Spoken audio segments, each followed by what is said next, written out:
I would now like to welcome to the stage Victoria Cross for the Robert Phillips Regional Diversity Award.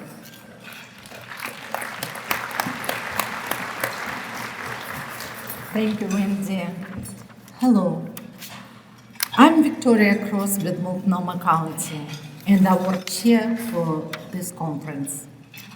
It's always a big pleasure to serve on the Robert Phillips Award Committee for as long as I have, as it's truly a labor of love.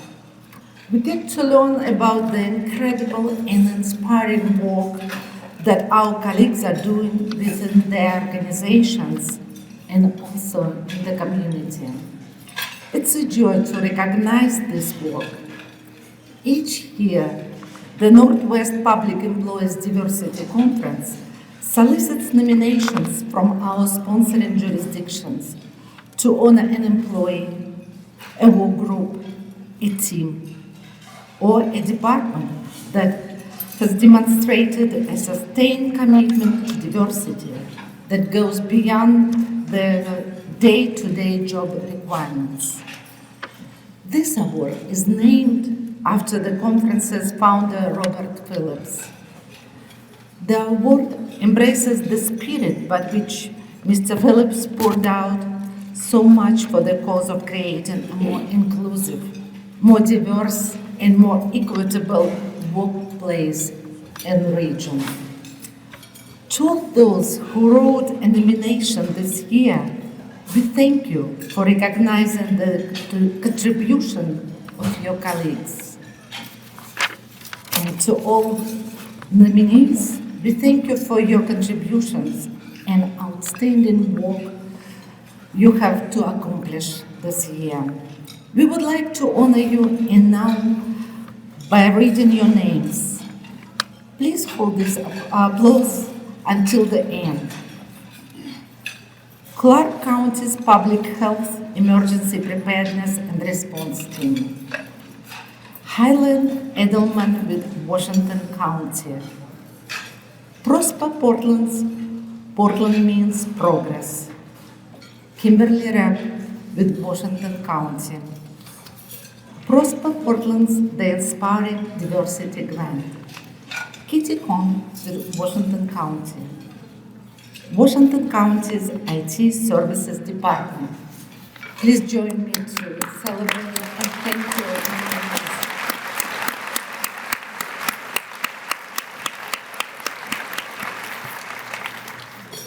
Now, it is my really pleasure to introduce conference co-chair Percy Winters Jr., who will be presenting the award to this year's nominee.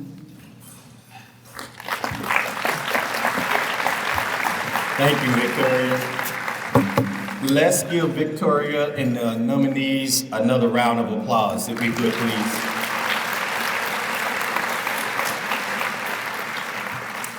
Alicia Sojana is a passionate advocate for justice, equity, diversity, and inclusion, and a lover of hip-hop music.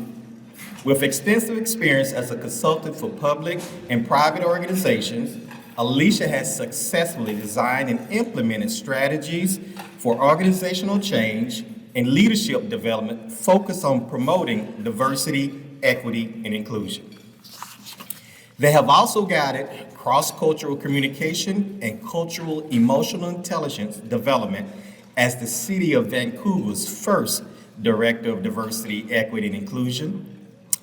Alicia is dedicated to promoting innovative practices that tackle complex social issues and enhance workplace and community culture. Throughout the years, Alicia has actively participated in various personal endeavors to support, advance, and eliminate obstacles for communities that have faced challenges. Some of Alicia's volunteers includes developing programs to reduce employment inequities for queer and communities of color, establishing self-sufficient programs for homeless youth, leading support groups for single parents, creating the curriculum How to Talk with Kids About Race, Sexuality, and Gender, and providing guidance to police and fire departments on how to work with LGBTQ to S+, and neurodiverse community members. Alicia has been awarded the Beat the Odds Award through the Children's Defense Fund of Minnesota and the Young Alaskai Award for working with marginalized youth, and was the winner of Inspiring Women by the WNBA Minnesota Lynx. Please join me and welcome our 23 award winner, Alisa Georgiana, with the City of Vancouver.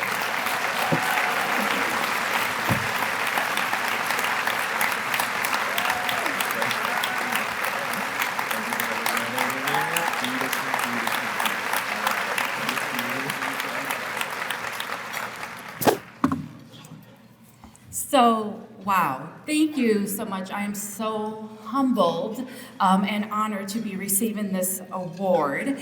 I have to be very transparent. I did not prepare a speech. I'm very oranging myself today, and if you don't know what that means, ask anybody from the city of Vancouver. They'll fill you in.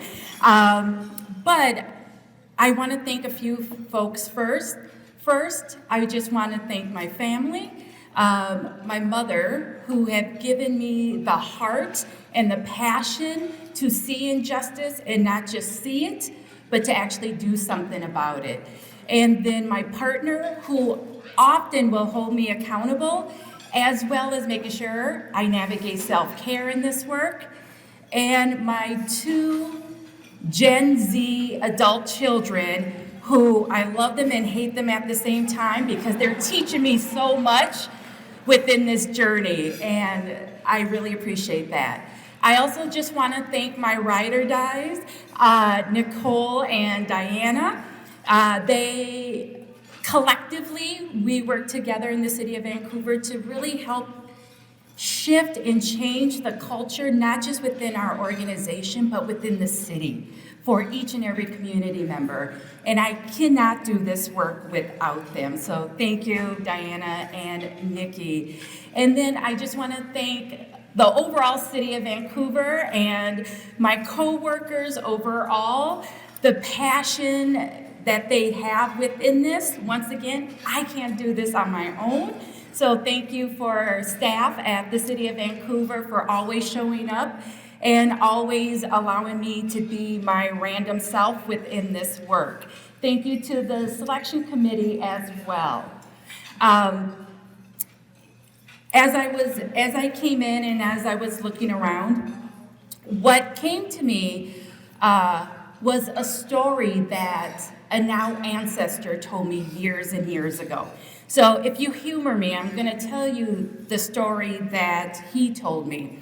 So I just want to pay honor that this ancestor's story, he is a Lakota man. I am from Minnesota, if you hadn't figured that out. Woohoo, who said that? Yes, yeah, okay, I see y'all. He's a Lakota man. And he was talking about a young man named George. George was a very curious man and was always trying to find out what people are into, why they do what they do, how they show up in the world. And unfortunately, George became an ancestor way too soon. As George went to the pearly gates of the ancestral lands, he was met there by the gatekeeper, a warrior. And the warrior said, "Hey, George, we've been expecting you. Welcome." And George was like, "Whoa, wait now. Before I go in, can I see what I'm missing?" And the warrior said, "You mean you want to see?" He was like, "Yes, please." The warrior gatekeeper knew that George was very curious, and so said, "Sure, why not?" The warrior gatekeeper took George's hand and they went to the underworld. And I don't know how to break this to you all, but it looked very much like this: a big banquet room full of people and tons of food all over, even a vegetarian section for individuals who cared about that in the underworld. It was just a huge amount of food. However, everybody in that room was thin, was sickly, was quite just not well. Because you see in the underworld, they have forks and spoons attached to their arms that are about 2 feet long.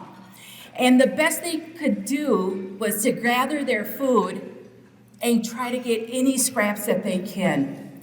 But yet it wasn't enough nourishment. So George said, you know what? Okay, I'm good. I'm Gucci. I've seen enough. I'm ready to go to the ancestral lands. The gatekeeper took George's hand. They went back to the pearly gate and they walked through to the ancestral land. And once again, George saw a room very similar like this. But in this room, folks were filled. They were glowing with joy. There was laughter and still a ton of food, and calories didn't count there. And see, there in the ancestral land, they too also have knives and forks, utensils 2 feet long. But there, they have learned to feed each other. That is exactly what we are doing in this space. That is exactly the energy and the vibe that I got when I walked in here. This work to advance equity and inclusion, I would love to say I have a Harry Potter magic wand and it's no more racism, y'all. But that's not how it's gonna work. So thank you, each and every single one of you, for showing up and feeding each other and feeding people in your community and feeding others across the state, across the region, that it ripples back to my home city of Minneapolis, all the way across to the East Coast. This is what this work is about. So while I'm very humbled to receive this, I know this is on the backs of my ancestors, and this is a collaborative with all of us. So thank you so much again, and from the bottom of my heart, please remember to continuously feed each other. Thank you.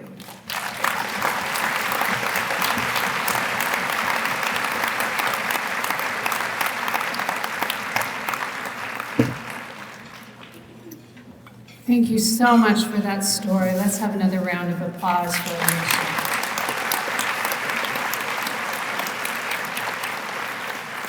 All right, I'm getting ready to announce the keynote, but before we do that, during the keynote, please refrain from taking pictures and videos from your personal devices.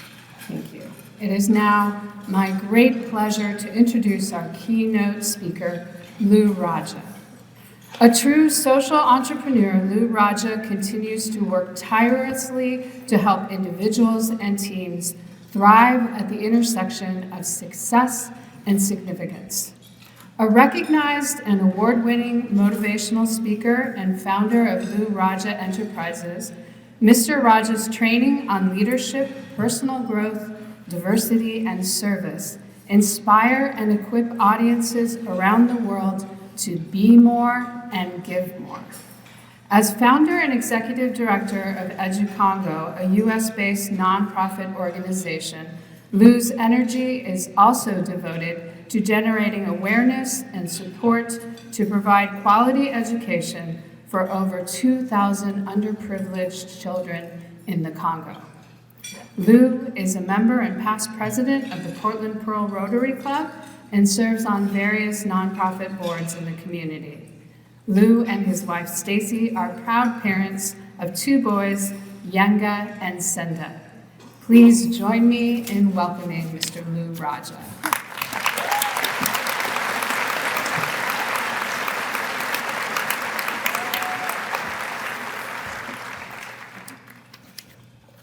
Thank you.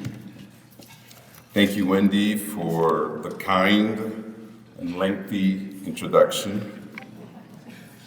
I really appreciate it. I want to start with a monsoon of gratitude to Carolyn, Percy, and Wendy, the entire planning committee, for the opportunity to crash the party and hang out with y'all and talk about Ubuntu. So thank you.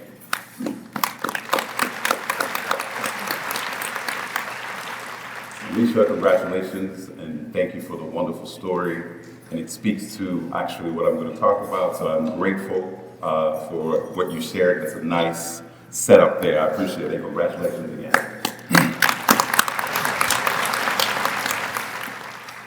And to all of you for being in the arena, for fighting every day to create opportunities for all. This world is an interesting place where talent is universal. Wherever you go on this planet, there are people with such organic brilliance, but opportunity is not universal. There are gaps where people with amazing talent that we would never know about, Einsteins that we will never meet, Oprahs that we will never meet, and on and on and on. Your job, my job, is to close those gaps and create opportunity for all, and for that, I thank all of you for showing up.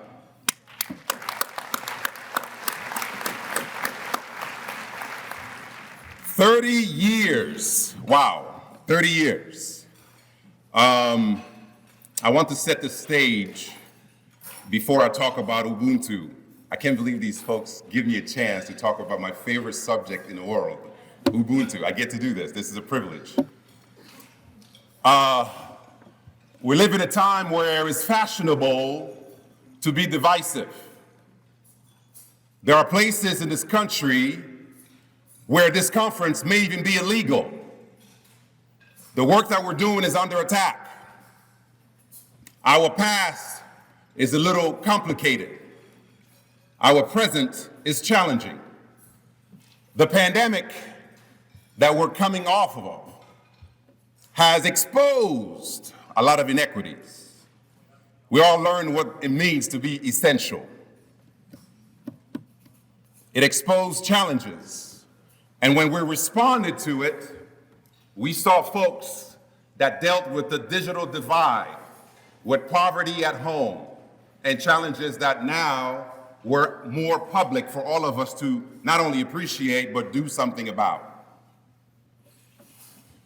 We live in a time where we've dealt with attacks, phobia, and to be honest, in this beautiful beaver state of ours, I think it's fair to say that our history has been by design to keep separation and not everybody appreciating and enjoying the luxuries that others do. And so we're having a major, major challenge. And I have an answer for it. And that answer is Ubuntu.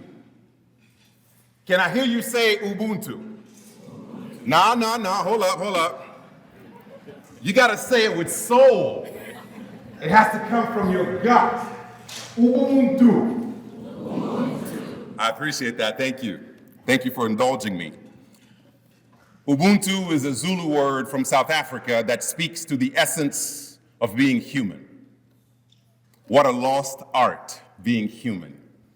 All of us are qualified to be human. We are human. We've been human since day one.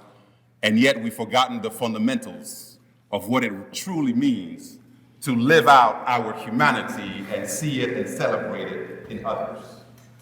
And that's what today's conversation is really about. And to set the stage, I want to talk about my story via a DEI lens. My father was helped by Presbyterian missionaries, left the Congo, the yet-to-be Democratic Republic of Congo, Central Africa, in 1967. Went from Congo to the College of Worcester. Go figure. My mom, the smarter of the two, she got a scholarship in '68 that took her from Congo to Vassar College in New York. Now, these two individuals did not know each other. They lived about 400 miles apart.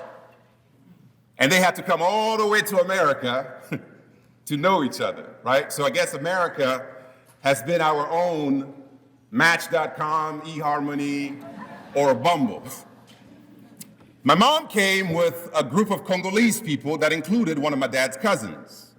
My dad's cousin gets on a Greyhound bus, goes from New York to Worcester, and brags about this foxy lady back in New York, and that's how they met. Went back home in 1970, got married, had my two older sisters, Esther and Sengu, and then they came back to the US for their advanced degrees. Now they're in Boston, Massachusetts. My older brother's born and I'm born. So by birth, my brother and I are the two Americans in a family of Congolese. Less than a year after I was born, we moved back home to the Congo. And I grew up there until I was 17. Now it gets interesting, because at age 17, I came back to the US, and this time, it was from Congo to Ashland, Oregon. Yep, that happened, y'all. It's called culture shock. That's what that's called. And I shared that with you because there are parallels going on. While my parents came here in the 60s, Africa was dealing with liberation movement. When they came to the United States, America was dealing with civil rights movement, both trying to deal with an oppressive system and trying to provide opportunity for all on both sides of the Atlantic. And so being caught right in the middle of that storm, remember, when my mom came 2 months after the assassination of Dr. King. So you know what was happening here. My father left the Congo. Nelson Mandela was jailed in 1962. So you know what was happening there. So when I'm talking about Ubuntu, it's a universal concept, but my experience of it comes from my African roots. And so that's what I want to share.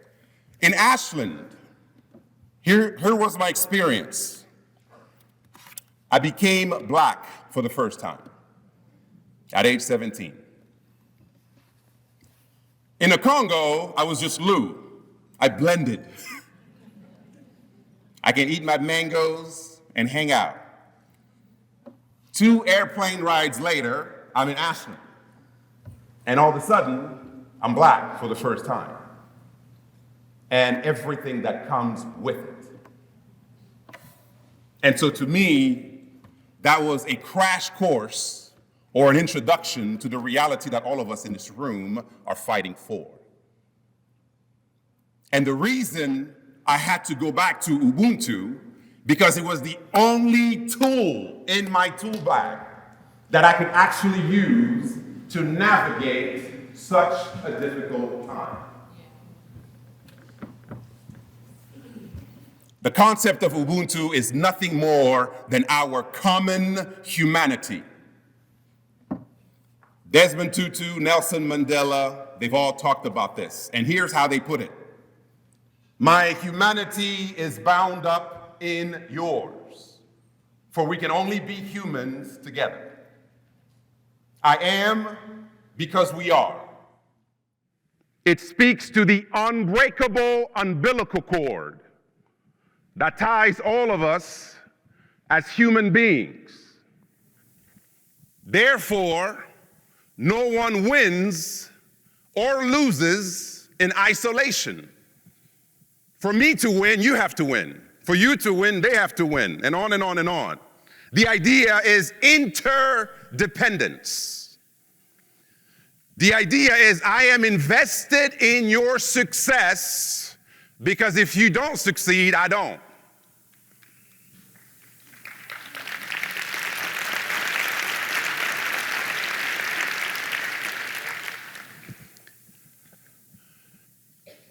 Oregon was born on Valentine's Day,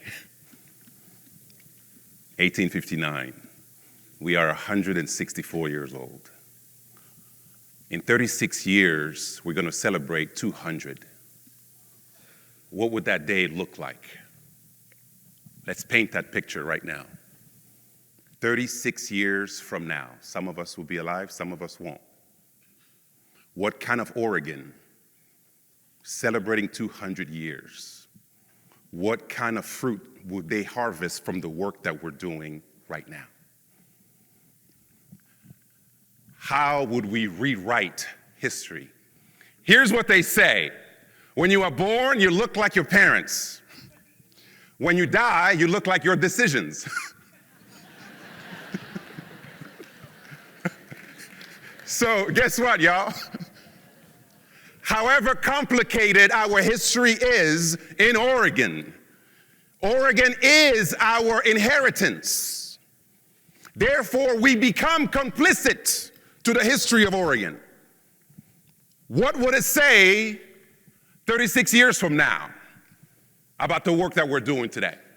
That's my challenge, and I'm using Ubuntu as wind beneath our wings. Ubuntu says, when you can see yourself in all, and when you can see all in yourself, that's when you're truly human. Before I am black, I'm first human. Before I am white, I'm first human. Before I am Hispanic, I'm first human. Before I'm Native American, I'm first human. Before I'm an introvert or an extrovert, I'm first human. Before I'm Asian American Pacific Islander, I'm first human. Before I'm so-called a person with disability, I'm first human. Before I'm a woman, I'm first human. Before I'm gay, straight, trans, I'm first human. Ubuntu asks us not to skip our humanity. And for those of us who want to look at it from a genetic studies perspective, study shows that you and I are 99.9999999 the same. The same. Now, think about all of the beef that we have with one another. Think about all of the us versus them. The left, the right. All of the isms. Sexism. Racism. Ageism. Ableism. I can keep going. All of our differences couched in 1/10 of 1%. What is wrong with y'all? What's wrong with us? Right? Think about it. Folks, I am not different from you. I am different like you. Ubuntu reverses the idea of difference. Now it's something that we leverage. Now it's an asset, not a liability. Now it's a reason to lean in, not pull out. The concept of Ubuntu is something that all of us in Oregon can benefit from. And hopefully the ripple, as we heard, can go all the way throughout the United States and not stop there and go across the globe. For Portland to win, Roseburg has to win. For LeGrand to win, Klamath Falls has to win. For Ashland to win, Bend has to win. Interdependence knows no border. The challenge is that all of us must invest in the next person's success. And so I want to share some tenets of Ubuntu so that you can actually operationalize it in your day-to-day work. 5 tenets that I want to share with you. Number 1, Ubuntu is horizontal, not vertical. Ubuntu is a horizontal concept. Everybody is on the same playing field. Verticality is the root of all of our challenges. Verticality has an up and has a down, has an above and has a below, has a first and has a last. Truth is, wherever you find yourself, those at the top will play a zero-sum game where they have to, quote unquote, protect their resources, where for you to win, they have to lose, and therefore they protect it. Those at the bottom are oppressed, and they're fighting for their opportunity. Hence, the perpetual conflict, the perpetual disconnect between one another. Ubuntu is horizontal. And here's how verticality hurts. I'm a man, you're a woman, so what? When it's horizontal. But if that means I make $1, you make 86 cents, I just went vertical. I'm black, you're white, so what? If it's horizontal. But if it means you're a first-class citizen and I'm a second-class citizen, well, I just went vertical. Africa, a place of my ancestors, a place where my history and contribution to the world, we are referred to as the third world. Think about that. If that's not a vertical concept, I don't know what is. By the way, there are no fourth. And then this is supposed to be what? The first world. So everything about me and my ancestors and our contribution is relegated to third. I didn't even get a memo. Nobody asked me about this.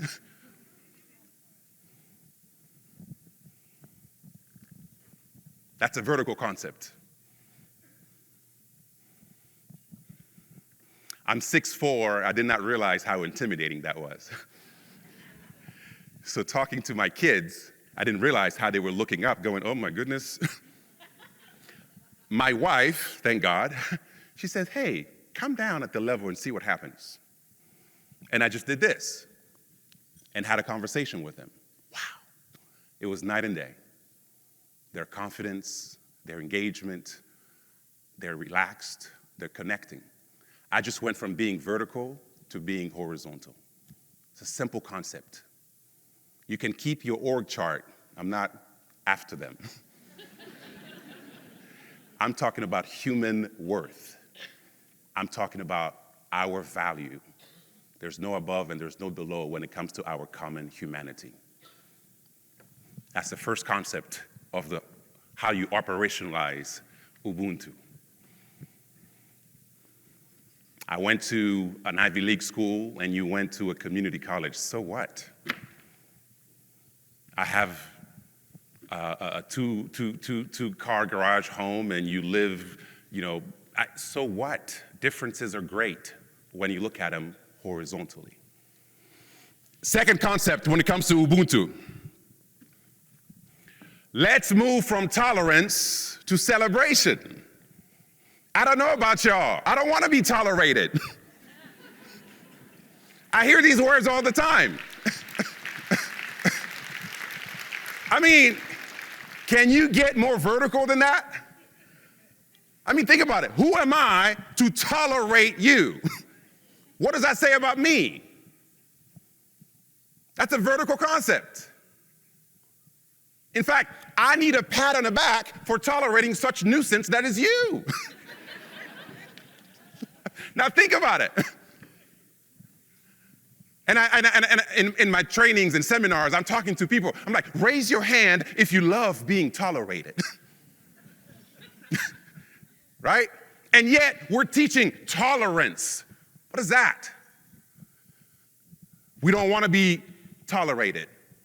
We belong here. Oregon is for all of us. And that's our job. We're going to make that happen. We are going to take up space, okay? We put in sweat, tears, time, intellect, resource, ideas. This is our story as well.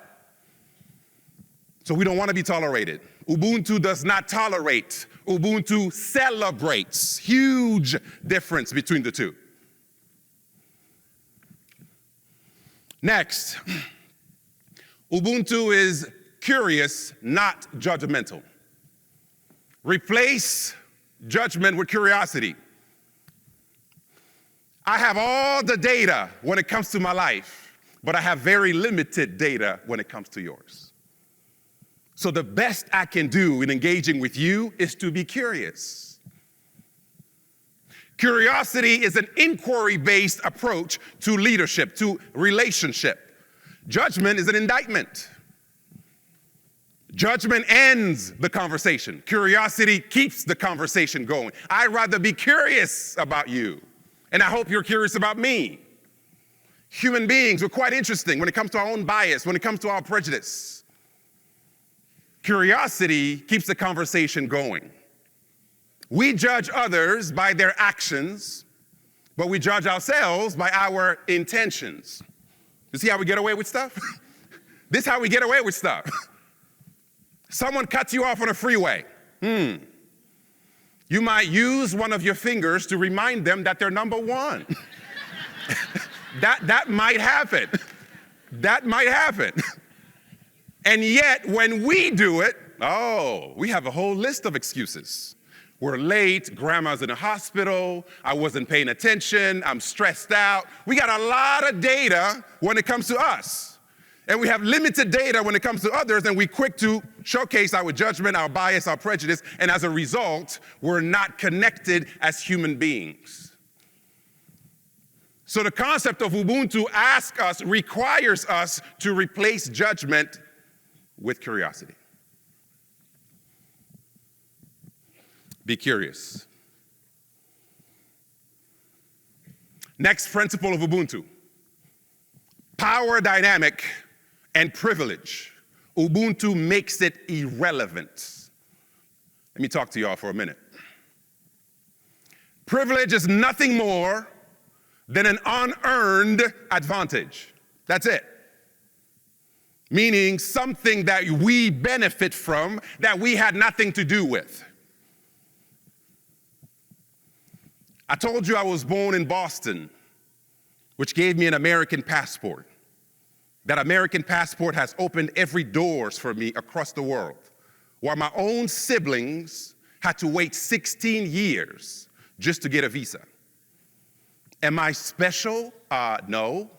Did I pull myself up by the bootstraps? No. Is this meritocracy? No. Luck. I was born in Boston because my parents had sex in Boston. That's it. I had nothing to do with it. Folks, I am an outcome. And how come I get away with all of this while my own siblings can't?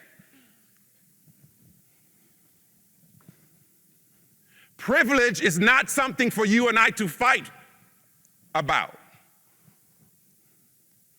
Recognize where you have advantages and leverage it to make privilege irrelevant for others.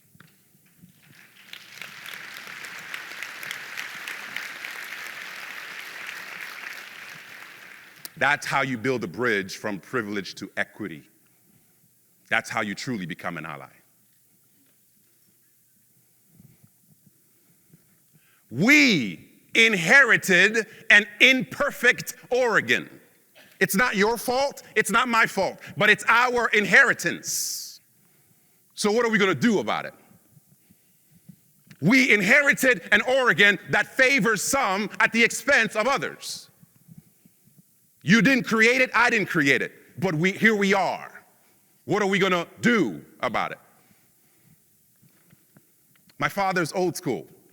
He's in the Congo. I call him all the time on WhatsApp. Best app ever, by the way. Best app ever. Can you believe this? You can call anybody around the world. It's amazing. But anyway, I call my dad all the time on WhatsApp to talk about these things and the challenges that I just laid out. And this is what he would say to me: don't wish it was easier, wish you were better. Don't wish for less problems, wish for more wisdom to solve problems. At the end of the day, it's not what happens or what we inherited, it's what we're going to do about it and how we're going to respond. That's the real challenge. And Ubuntu, to me, is my answer to everything. In fact, I joke around when we do this work. I say Oregon is only suffering from one thing. And people go, what is it? Ubuntu deficiency. That's literally what I talk about. Next tenet: be an ally, but don't call yourself one. You know what I'm saying, Percy? I mean, folks are just calling themselves ally. Let's tell you that. Here's the thing. Ubuntu, the principle says this: A leader walks into a room and says, "Here I am." That's a good leader. But a great leader walks in a room and says, "There you are." "There you are" is much more powerful than "here I am." "There you are" has empathy. You are another version of me. And so leveraging empathy is our ability to co-experience, to walk a mile in someone else's shoes, and therefore to understand their plight, and so that we can look into our toolbox and provide the best tool we can to help them. But when I call myself an ally, guess what? I put the spotlight on me, where it actually should be on who we're fighting for. We don't want to take up that oxygen when the work is for the people we're trying to serve. And now, I know Ubuntu can sound like a beautiful kumbaya, fluffy thing, but truth is, it's incredibly hard. Now I'm going to talk to you about the last principle when it comes to Ubuntu, and this is the toughest of all the 5 that I just shared. How do you see the humanity in someone that you disagree with?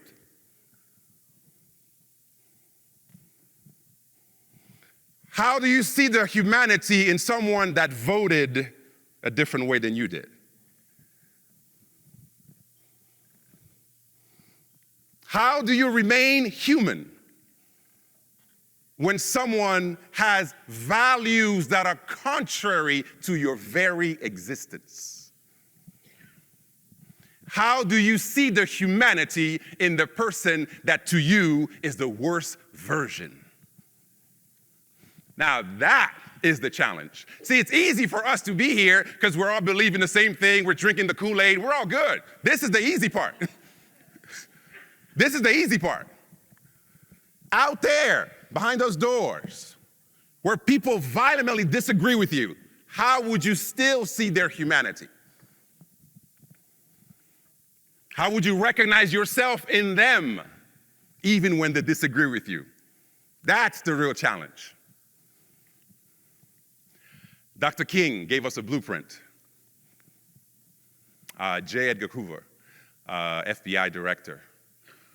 This guy absolutely couldn't stand Dr. King. Would do everything to kind of get in his way. And he would receive Christmas cards and letters. Drove him nuts from Dr. King. It's like, what is going on with this dude? And here's what Dr. King would say. "I am fighting racism, injustice. I'm not fighting you. I'm not fighting you." What is that concept? It's our ability to decouple. Fight problems, don't fight people.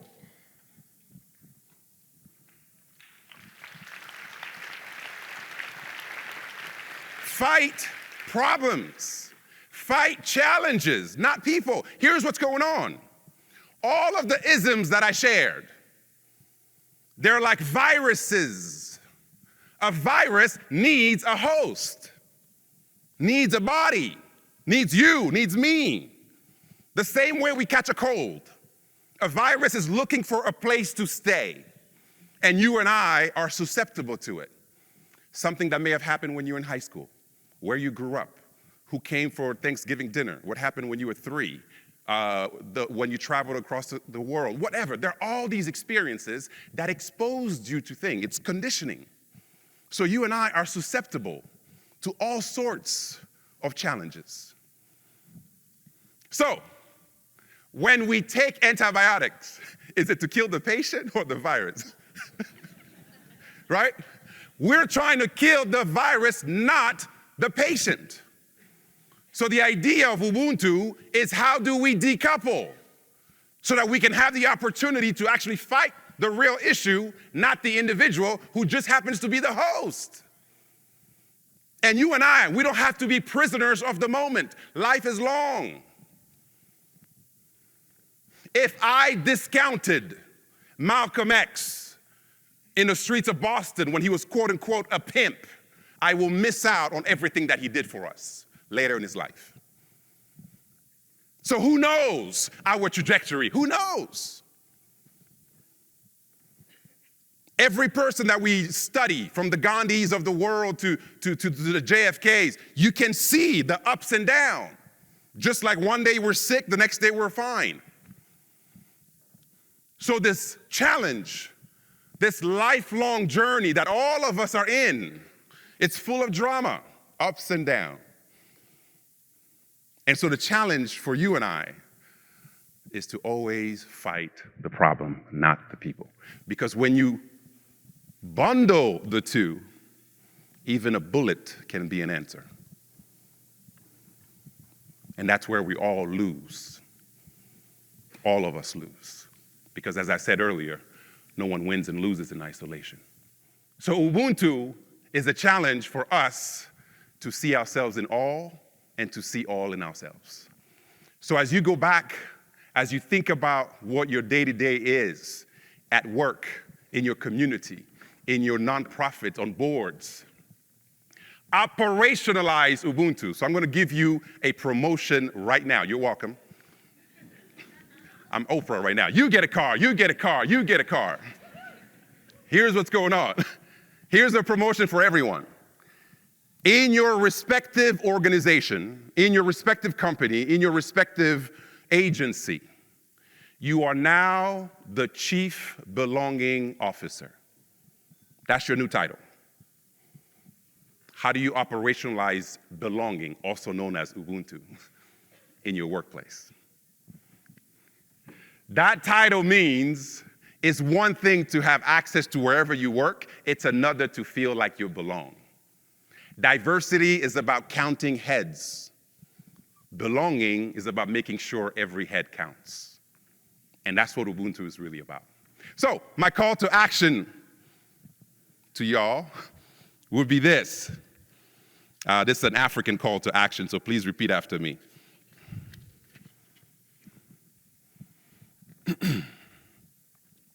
Let's take care of our children. Let's take care of our children. For they have a long way to go. For they have a long way to go. Let's take care of our elders. Let's take care of our elders. For they have come a long way. For they have come a long way. Let's take care of all in between. Let's take care of all in between. For we have to do all the work. Thank you, thank you, thank you for the opportunity. I appreciate y'all. Thank you. Thank you. Thank you. Thank you. Appreciate it. Appreciate it.